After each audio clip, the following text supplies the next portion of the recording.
Hello, Commanders, and welcome back to Elite Dangerous Return from Beagle Point. As the title would suggest, we are on our way back to the bubble after having gone all the way out to Beagle Point. Today's topic of discussion was provided by one of my viewers, Gurgis Khan, and it is a discussion of modern space exploration, where we are, where we're going, and, you know, what I kind of think about that specific topic, and I thought it was a really good one, so we're going to go ahead and talk about that today. But first, I want to make sure that we're bringing in all of the new viewers, getting them up to speed as to where we are and what we're doing. We are currently on our way back to Earth, having visited Beagle Point. The purpose of this journey is primarily to increase our exobiology rank out to the elite status, as well as hopefully make enough money to buy a fleet carrier and take that out into deep space, and basically just have all of our stuff with us as we're hopping around the black trying to find really cool stuff.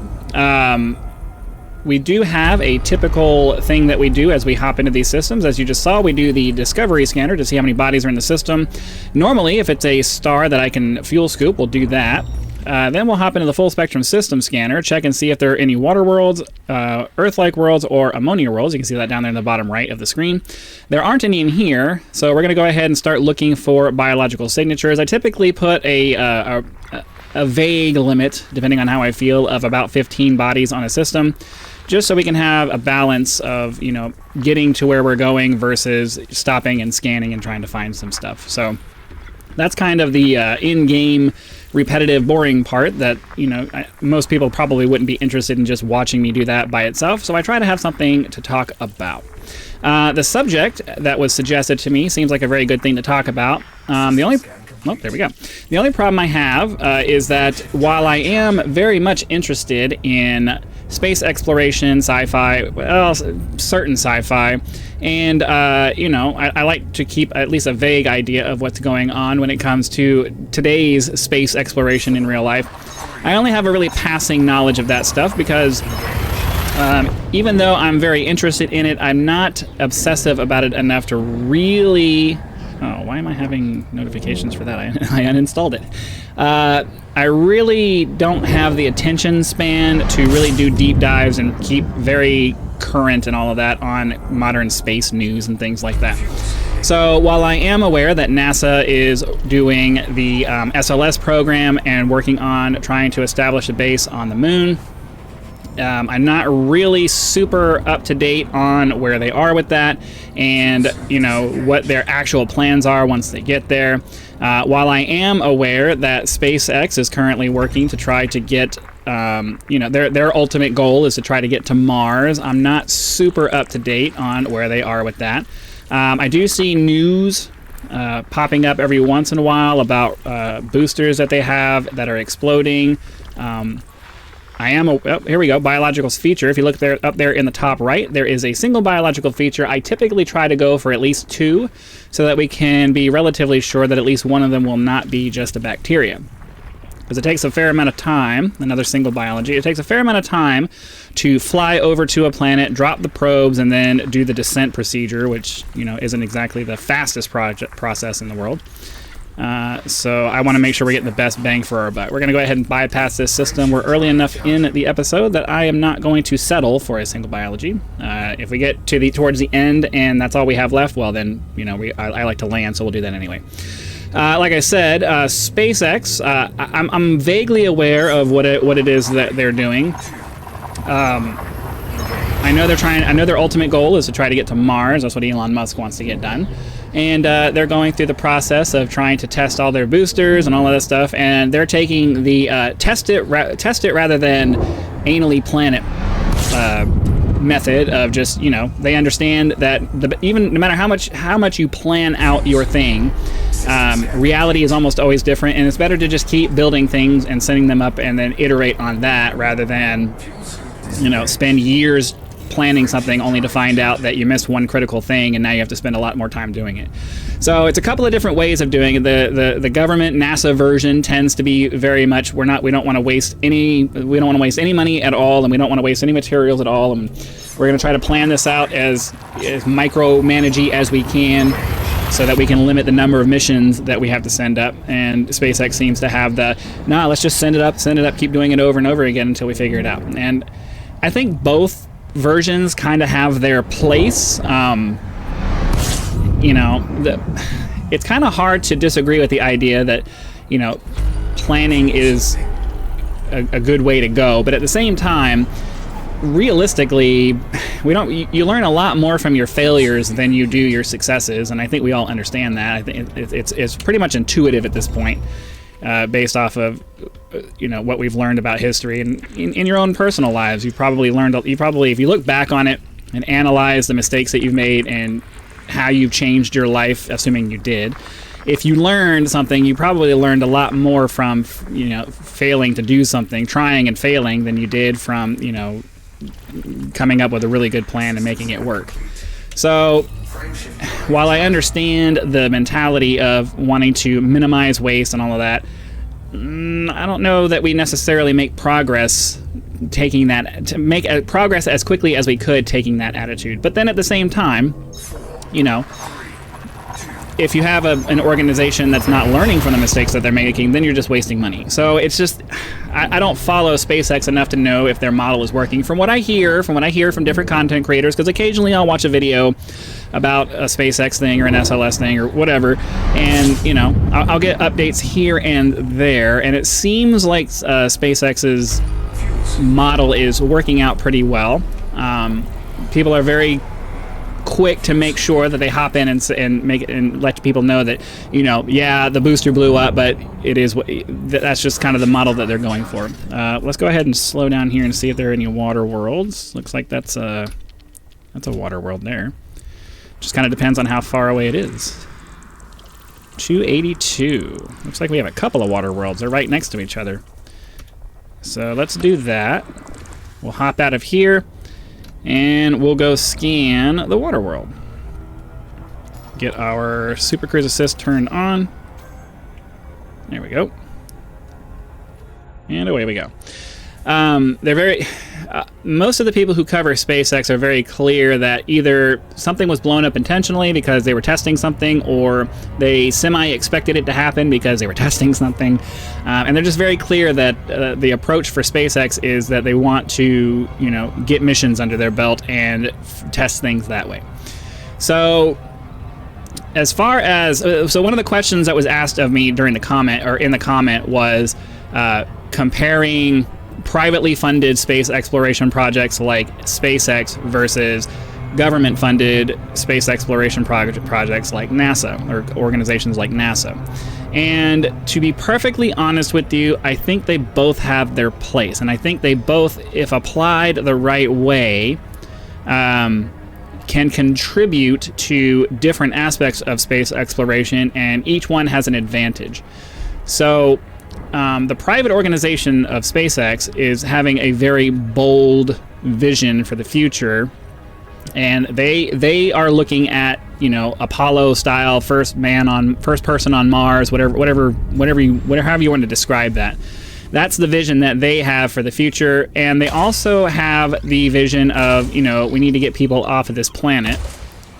You know, we can't have all of our eggs in one basket, that whole cliche. And, you know, for the most part, I agree with that sentiment. We're one massive comet, asteroid, whatever, away from either having to completely restart civilization or potentially becoming completely extinct. So it definitely makes sense to want to get us off the planet and start getting us really out there into the solar system, and preferably the galaxy and all of that.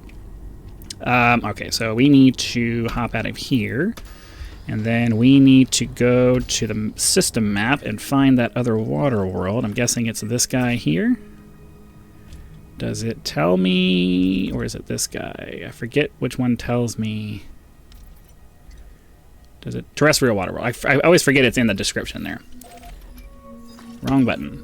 So let's get ourselves turned around, and we will get Super Cruise assisted. We'll go scan that one, and then we can move on to the next system.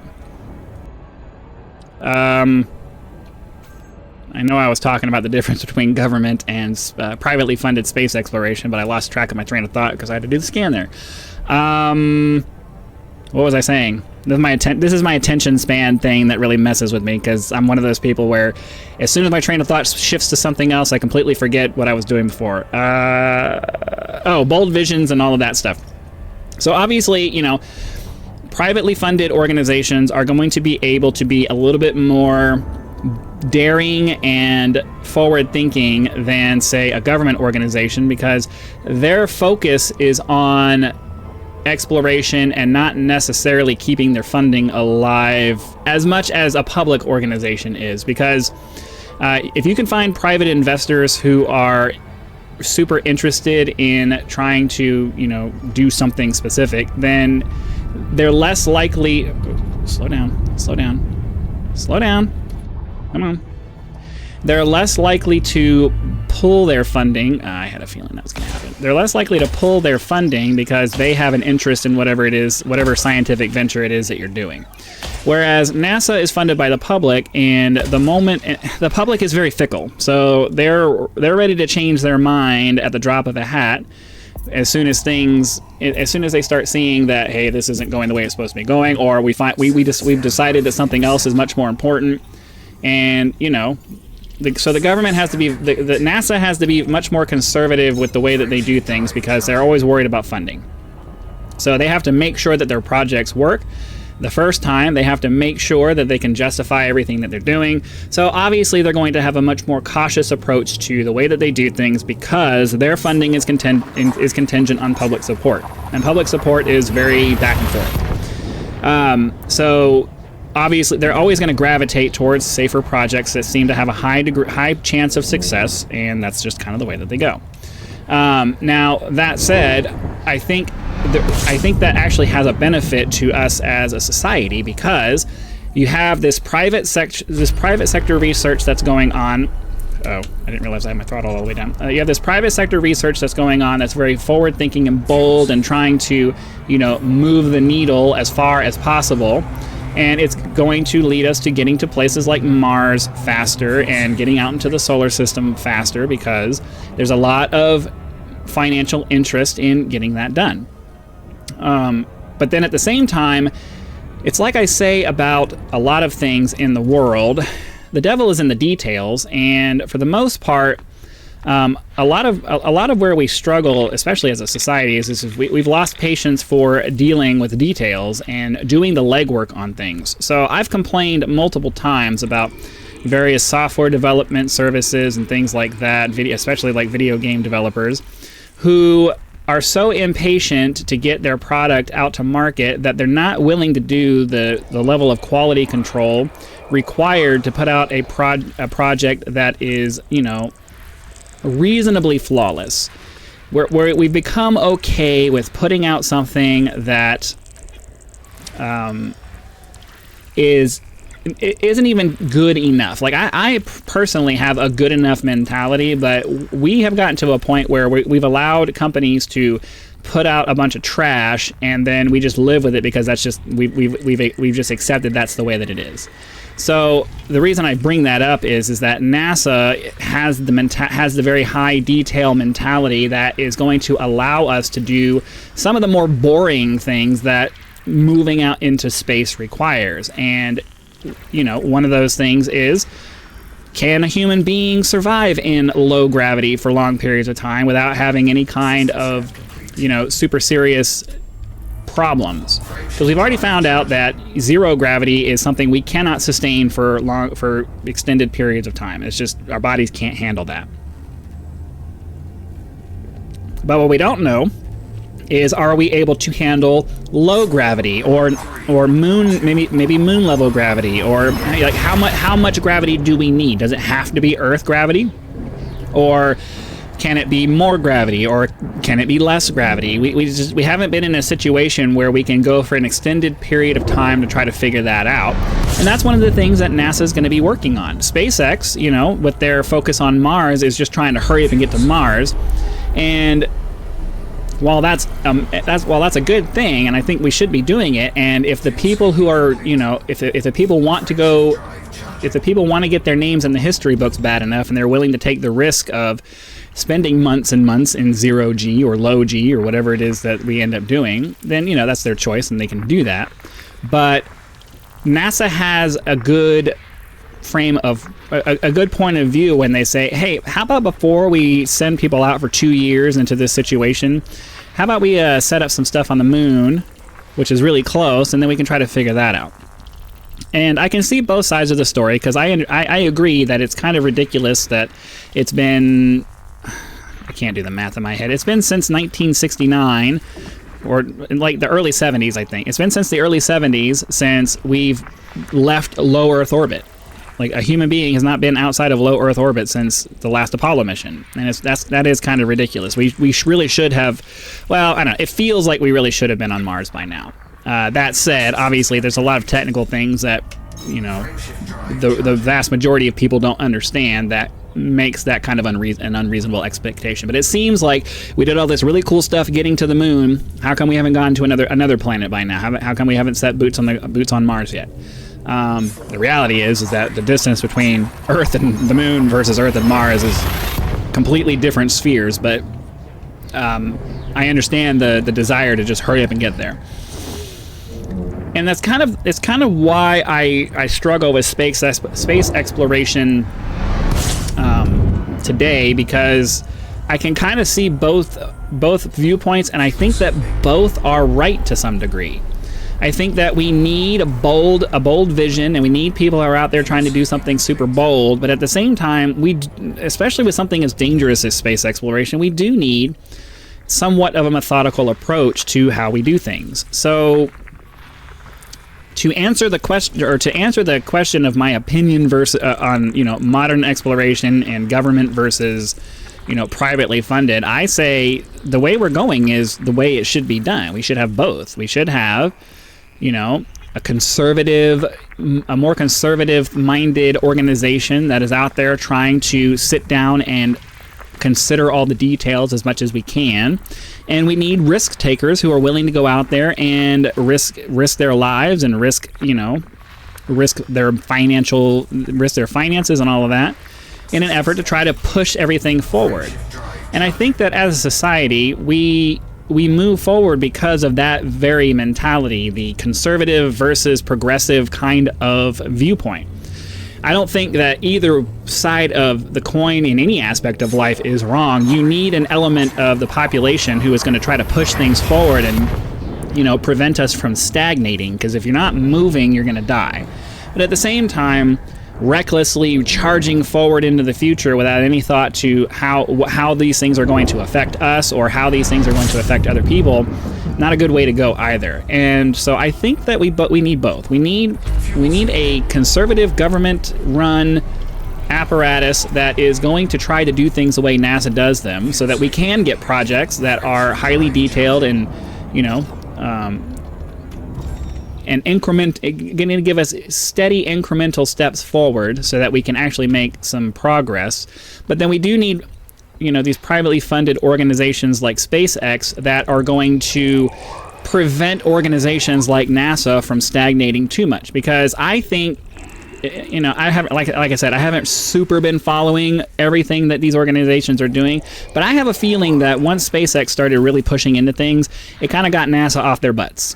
They realized, oh crap, if we don't start trying to get something serious done here soon, SpaceX is going to take away all our funding and then we're gone. So it's I think we need both. We definitely need both. They both benefit the other in ways that aren't necessarily intuitive, but if you sit down and you think about it, it kind of makes sense. So that's kind of my thoughts as far as government versus privately funded organizations. I think that privately funded organizations are always going to be testing the limits, trying to push things as far as they can go, as quickly as they can go. And then the purpose of government is to prevent those kinds of people from going too far and doing something that's unreasonable or harmful or something like that. It's just kind of the way that we as Western society have chosen to do things. And I think it's a good model. We've shown over time that thought process works. Checks and balances generally tend to work, even though the people who want progress tend to have a lot of impatience when the checks come in and prevent them from moving where they want to move. It's not a lot of understanding that we need to have something in place to prevent us from just jumping in without really thinking about it. Because too many times we want to just go without thinking about the long-term consequences of what going might do to us. So, yeah. That's pretty much all I have to say about that particular subject. I don't remember what the rest of the comments said. Let me actually pull it up and see if it's something we could actually cover in the rest of this. Philosophy of current day space exploration. Are we doing it wrong, right? Commercial versus government funded travel. Wrong versus right. Like, well, I mean, I guess my opinion, since what I said, I think we're doing it right. I think the way we're doing it is right. I think that there's a lot of people who disagree with the way that we're doing it, and while I understand their position, I think there's too many people in the world who have an or mentality. You know, we have to be there's a right or a wrong way to do things, and it's like, well, no, in some situations there's multiple ways to do things that can be right, and I think that the way we're doing things now is probably the right and best way to do it, because, you know, recklessness is never good, but then refusing to do anything often is just as bad. Like everything in the world. Too much of anything is a bad thing. You want to be somewhere in the middle. You don't want to be on the extreme end of the spectrum when it comes to anything in life, whether it's politics or religion or science or whatever topic it is that you're doing. Everything in moderation is a truism that more people really need to start latching onto. You don't want too much capitalism. You don't want too much communism. You don't want too much socialism. You don't want too much whatever it is, whatever ism or ology or whatever it is that you're thinking of. You don't want too much of anything. If you can be somewhere in the middle on all of that stuff and try and do your best to try to take the best of all things, then that's probably the right way to go. It's when we become fanatical about one specific idea that things start to get really hard for everybody. You're the person who believes that stuff included. So that's just my thought process on it. Right or wrong, I think we're just doing it as best as we can. I don't know if there's a right or wrong way for us to approach trying to move out into space. A lot of it's about whether it's appropriate or not based off of what the population, how the population perceives things. So right or wrong, I don't know. Based off of the population and especially the divisions that we have in the world today, I think we're doing the best that we can with the outlook that we have in front of us. So I guess that's kind of that. I'm certainly open to more. I'm not going to go sit down and do a bunch of research trying to come up with different things to talk about with this topic. I'm certainly interested to discuss it more, but part of me asking for comments or asking for topic suggestions isn't just so I can have things to talk about. It's also to get you guys engaged in the comments section, which A, obviously helps my channel engagement, but B, it also allows you guys to participate in the discussion. So, A, feel free to discuss this topic down in the comments because, you know, I enjoy healthy discourse about different things. And then B, as I read through those comments, maybe I'll latch onto a topic or you guys will suggest something. I'm not trying to do a bunch of research for these things. I mostly just kind of talk about what I know already. And that's kind of where I go.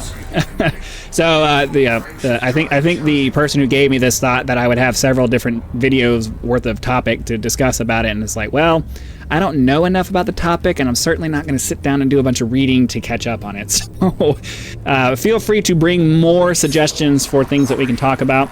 You know, and if it's space related, that's cool.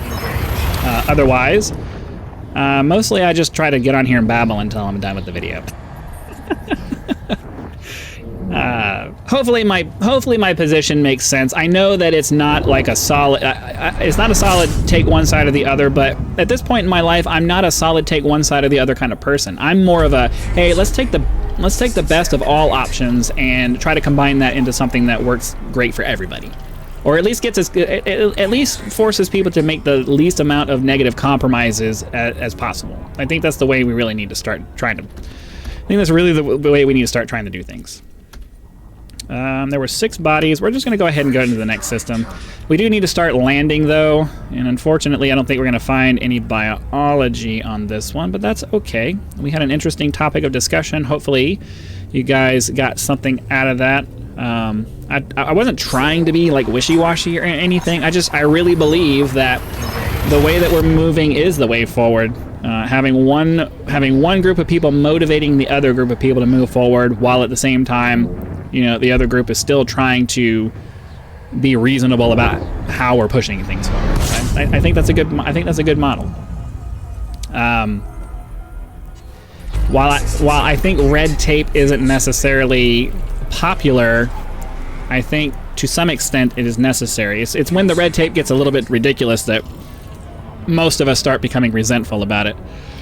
Okay, so we discovered a bunch of stuff. Are any of these landable bodies? Nope, they're just a bunch of stars. All right. So, yeah, we're just going to look for a planet to land on. Even if we find biology, at this point we don't have time to go scan it. We just need to find a place to land. I know that 30 minutes doesn't have to be a hard limit, but I personally have, it's mostly just because I have other videos that I need to get done. So if I can keep this one under 30 minutes, the other couple of videos that I do that take longer will take less time for me to get done because I didn't overextend myself on this one. I try to rush through those as well because it already takes several hours to. It takes several hours for me to get through my recordings, and then I tried using a VPN to speed up my uploads, and it worked for a little bit, but then it went right back to sucking again. So I don't know what the solution is to stop my ISP from throttling my uploads. And just, I guess they don't like me uploading upwards of 20 gigabytes of videos every day, and they're really trying to discourage me from doing it. They don't understand that, you know, I'm trying to make this into a business, so you guys got to stop screwing with me. I need to upload these videos. It's not a choice. All right, I'm really hoping we're going to find a body to land on soon. If we have to log out in space, we'll log out in space, but I like to try to land if at all possible, just from a role-playing perspective. It feels better to just kind of get... Okay, well, it doesn't seem like we're going to have much luck finding a body. We'll do one more, and if we don't find anything, we'll go ahead and just log out in space. Because it seems like the game knows that I want to log off now, and it's going to do everything it can to hold on to me. One more, and then we'll try to land, and then we'll see if we can land. Because it's already going to take several minutes for us to get to the body, descend, get down on the ground. As a matter of fact, we really, even if I find a body now, we're not going to have time to finish it out before the end. So we're going to go ahead and just call it here. Hopefully you guys have been having lots of fun. Be sure to click that like button if you did, so that the YouTube algorithm will know and send the video out to as many people as possible. If you're not subscribed, please consider doing so now, so that when the next video comes out, it will show up in your feed and you will be able to watch it as soon as it becomes available. Channel members do get early access to all of my content, so be sure to click that join button. Check out the list of options available there and decide if any of those are right for you. If you're not interested in a membership, you can always leave YouTube's form of a tip with that like button. Or I'm sorry, the thanks button, not the like button. Direct contributions such as these are greatly appreciated and a critical component to turning this channel into a full-time gig, which is the dream. So again, thank you very much for your time. Hope you guys have been enjoying this trip. Be sure to come back for the next one, and I'll see you then.